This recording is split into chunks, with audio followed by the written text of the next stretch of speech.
Hey everyone, how you doing today? Topic number 2 with Anna Kelly is joint ventures, something I have zero experience with.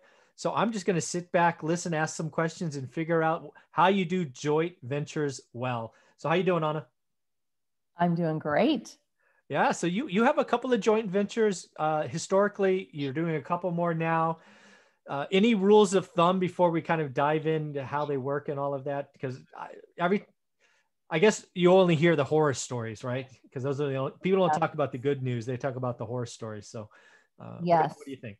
Just general rules of thumb. I will say, for very many years, my husband and I were lone rangers. We did not partner with anybody else. And what happens is every investor, no matter how much you have, eventually runs out of their own money for doing enough deals to match the opportunities that are out there, right? And so I will say that when I finally let go of a little bit of control and a little bit of the profits and said, you know what, I'm going to find a couple people that I can help them with their financial picture based on what I do, and they can help me with my financial picture based on them using their money.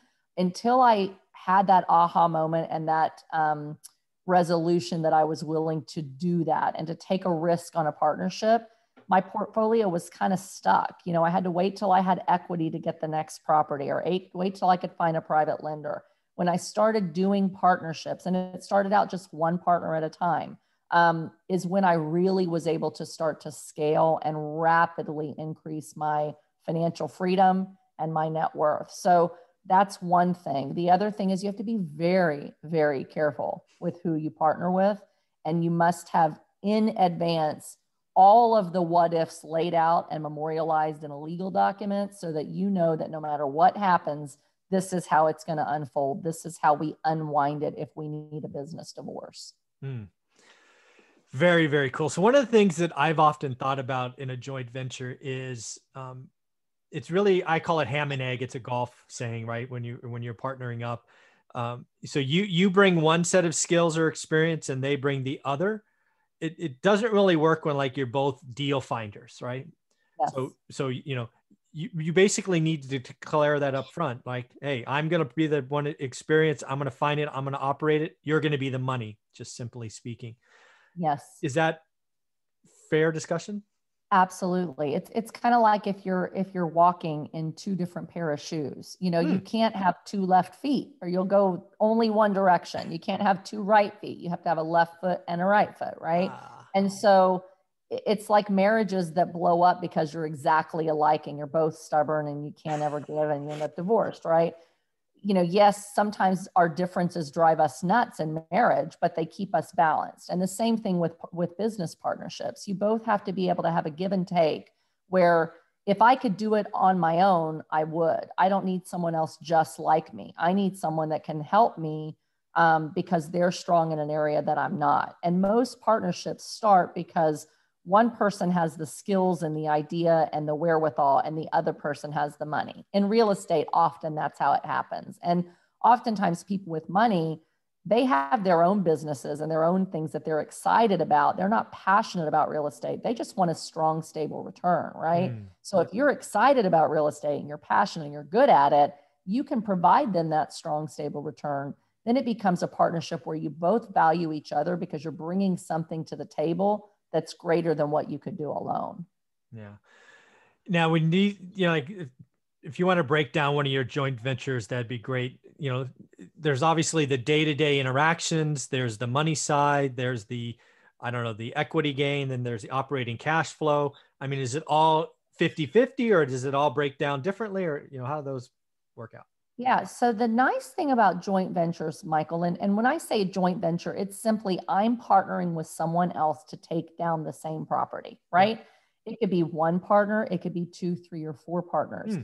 Once you get into more than about a handful of people who all have an active role, or even two people where one's totally passive and one's active, legally you're then in a security. So it's a syndication, right? So syndication aside, let's just talk about a handful of investors, 2 to 5 investors, and each of you have some kind of role in the partnership.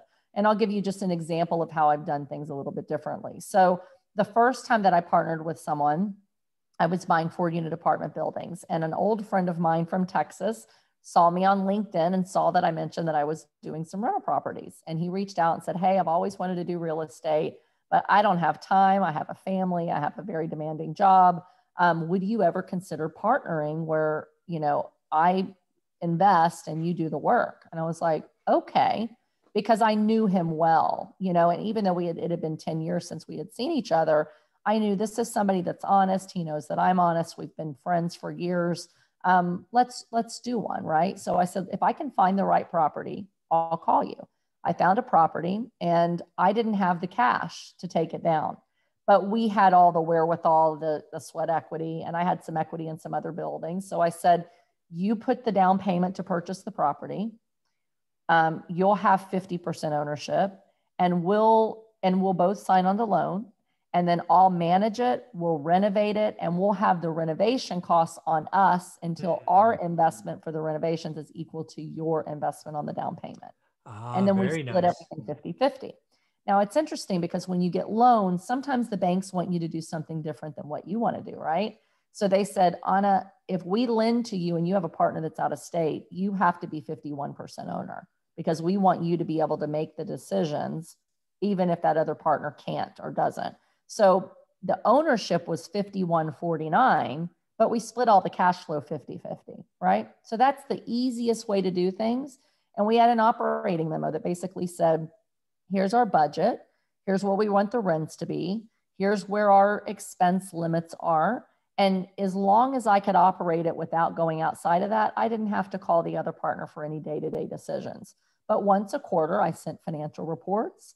We had a conversation if anything wasn't going according to plan. And if there was ever anything big, we would have a discussion about how are we going to do this? We need a capital injection. Our OM, operating memo, already laid out. We would each put in an equal amount of capital injection. And so that's how we did the first one. And we made joint decisions at the end of the year for what the next year was going to look like. And it was very, very easy and turned out to be a great partnership. And after the first one, we bought 3 other buildings together. Last year, we sold 2 of them and made a significant profit and kept the other 2 together. So it was a really successful first partnership. And I think it was because of that give and take. He had cash. He didn't have time to deal with investments, but he wanted to learn. And I didn't have the cash, but I had the wherewithal to make him a strong return. And it increased my net worth and my monthly income too, because I had 50% ownership of 4 properties that I wouldn't have been able to buy without his cash. That's amazing. There's a couple of things in that I want to make sure people realize. You were communicating out, right? It wasn't only you were going to do the maintenance and all of this, but every 90 days he got a report and kind of a summary of, hey, this is how this stuff is performing. Yes. Which is really, really cool. And I loved how he put in the money for the down, and then as you did repairs, it kind of became equal over time. I thought that's very, very creative. Yes. The other thing that I think is interesting is I call it not all money is equal, right? One of the things I've done, obviously, as you know, is raise private money over the years. And there are just some folks I won't take private money from, right? Because I'm comfortable. I communicate monthly, because usually today they're shorter term, 4 to 6 months, maybe 8, but I communicate monthly. But some people's money, they're like every week they want to be talking. I'm like, it doesn't change that fast. Right. Right. I don't be a headache. Right. So right. That's reasonable. Very important. Yeah. Very important. Yeah. Because you have to, if it's going to be partnerships, add another layer of responsibility. Right. Mm-hmm. And so you've got to keep them updated. You've got to make sure you're paying them. And if they expect more of you than what you can give and more of you than what is reasonable compared to another partner or lender that you could go with, it's just going to become a headache. So it's important to have those conversations up front with, this is what this would look like. Here's how often you would expect communication. Here's how often I think I can communicate with you. Are we on the same page? So most partnerships blow up because people don't communicate. They say, you're going to give money, we're going to split it 50-50 and we'll talk and figure it out, right? But then they've realized that they had different expectations going in when after they're in the deal. So memorializing, here's what your expectations are and here's what mine are for payouts, for future cash injections, for rental increases, for communication. all those things have to be talked through way before you decide to buy a property, right? Yeah. And then it can change. Sometimes on a deal by deal basis, you do something different. So this partner that I'm telling you about, when I realized, hey, I now have the same amount of money in it and all my sweat equity, and I have the same percentage ownership, but I'm not really being paid to manage it. Then the next deal, I said, listen, I'll put in the same amount of money. We'll go in 50-50. But I'm going to take a management fee, right? Because I'm doing all this work. So it's only worth my time. Right. And he was super happy with that because I'm spending a lot more time than he is on doing the day to day. So each deal, and I think this is really important when you have joint ventures, you have to realize that not every deal is going to be able to be exactly the same, because some properties you pay a lot more for, you just can't pay out quite the same amount. And so you've got to have partners that are willing to say, hey, on a deal by deal basis, this is the structure we think will work. But depending on the deal and how much work it is, that I have to put in for, to give you the type of return you want, I may ask for something different. I may ask for an acquisition or construction management fee if I've got major construction to do. If it's more management intensive, I may want a management fee. If you put in all the money and I'm not putting in any money, then I'm going to give you more ownership, but I'm going to have the asset management fee. So there's all kinds of things you can structure. And the great thing about a joint venture, it's whatever you and a partner are willing to do and agree to within the confines of what the IRS allows, the SEC allows, and what the banks allow. Wow. And then the last thing I just wanted to point out, probably the most important thing, I think you called it the operating agreement. You need to plan for I call it the divorce. Maybe it's the breakup. You plan for the worst case scenario. Have those hard conversations before $1 trades hand. Is that fair to say? 100%, because there's so many things that happen. People have health problems. They may have to liquidate. A spouse may die. You may die. You may have a divorce. And so you have to be able to say, what happens if somebody needs to get out? How do we unwind this? And it's upfront. So for example, in most of my partnership agreements, it has a clause that if there's a divorce and the spouse can't just become a partner and take over their spouse's partnership, right? But the partner could say, I need to sell my shares. The other partners would have a right of first refusal to buy them out. And we have an appraisal done. In some of my partnerships agreements, it's 2 appraisals done. So we have 2 independent appraisals done. We look at what's the new value, and then the partners have the ability to buy out the existing partner at their percentage of ownership of the new appraised value. If we don't want to exercise that, then we all agree that we sell the property within 60 days. We put it on the market. So that handles deaths, it handles divorce, it handles any reason that a partner decides they want out or need out. The other partners have right of first refusal. It gets appraised. And if we can't buy it at that time, then we all have to sell. And so it makes it easy because we know if this happens, what do we do?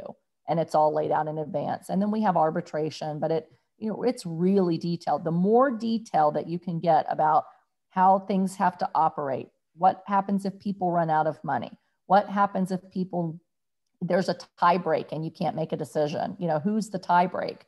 It can't be 50-50 and you go to arbitration. It has to be someone is the managing member that the buck stops there and they get to make the decision.